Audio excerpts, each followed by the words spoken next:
साथियों नमस्कार। आप सभी का हमारे YouTube चैनल पर बहुत स्वागत है। साथियों आज दिनांक 28/12/2022 को नवीन संविदा नियम 2022 के अधीन नियुक्ति हेतु NHM योजना के अंतर्गत कार्यरत संविदा कर्मचारियों की स्क्रीनिंग कर रिपोर्ट भिजवाने बाबत साथ ही पत्र जारी हुआ है चिकित्सा स्वास्थ्य एवं परिवार कल्याण विभाग की ओर से। साथियों आपको हम बता दें कि सबसे पहले पंचायत सहायक और पैरा टीचरों का एडॉप्शन हुआ था। उसके बाद पंचायती राज विभाग ने आदेश जारी किया था और अब आज दिनांक 28/12 को ये जो चिकित्सा विभाग है इसमें जो संविदा कर्मी कार्यरत हैं उनके लिए ये आदेश जारी हुआ है। साथियों सरकार की योजना है कि 1,10,000 जो संविदा कर्मचारी हैं उन सभी कर्मचारियों को संविदा सेवा नियमों में सरकार लेकर आएगी। तो साथियों शुरुआत हुई थी पंचायत सहायक और पैरा टीचर्स को लेकर और उसके बाद पंचायत राज विभाग के कर्मचारी और अब है साथियों चिकित्सा विभाग के संविदा कर्मचारी। साथियों इनको भी संविदा सेवा नियमों में सरकार ले रही है और उसी प्रकार से इनकी प्रक्रिया भी चलेगी जिस प्रकार से प्रक्रिया पंचायत सहायक और पैरा टीचर्स की चली थी। साथियों ये पत्र हम आपको पढ़ के बताते हैं। उपरोक्त विषयांतर्गत वित्त विभाग की सहमति के पश्चात सेवा नियम 2022 के अंतर्गत सृजित पदों पर वर्तमान में कार्यरत संविदा कार्मिकों की नियुक्ति स्क्रीनिंग के माध्यम से की जानी है। अतः आप अपने जिले के NHM योजना के अंतर्गत कार्यरत संविदा कर्मियों की स्क्रीनिंग संलग्न चेकलिस्ट व राजस्थान सेवा नियम 2022 में निहित प्रावधान अनुसार करते हुए जिले में कार्यरत समस्त संविदा कार्मिकों की प्रत्येक कार्मिक वार चेकलिस्ट भरकर एवं प्रत्येक चेकलिस्ट के साथ सभी आवश्यक दस्तावेजों की सत्यापित कर सूचना दिनांक 15 जनवरी 2023 तक तैयार करना सुनिश्चित करावें। साथियों 15 जनवरी डेट है सत्यापित करने की 15 जनवरी 2023 और निम्न बिंदुओं को ध्यान रखना है। ये सारे वही बिंदु हैं जो पंचायत सहायक और पैरा टीचर्स की एडॉप्टिंग में लागू हुए थे। साथियों ये आदेश है गौरव चतुर्वेदी परियोजना निदेशक NHM। तो साथियों ये तो आदेश की प्रति थी और ये साथियों चेकलिस्ट समिति के समक्ष संविदा कर्मचारी अनुसार जांच हेतु प्रस्तुत दस्तावेजों की चेकलिस्ट, कर्मचारी का नाम, वर्तमान पदनाम, वर्तमान मानदेय, स्क्रीनिंग के पश्चात पदनाम, स्क्रीनिंग के पश्चात मानदेय, पदस्थापन स्थान, जिला, मूल निवास, पत्र व्यवहार का पता।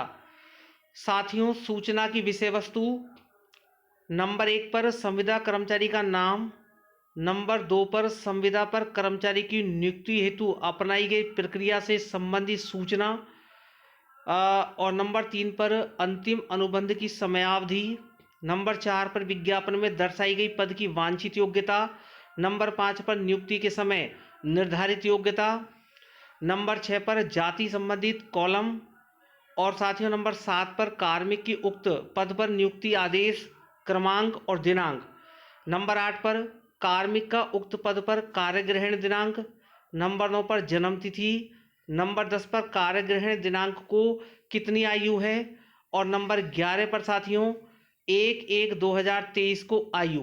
साथियों 1/1/2023 को ही आयु पंचायत सहायक और पैरा टीचर्स की मांगी गई थी।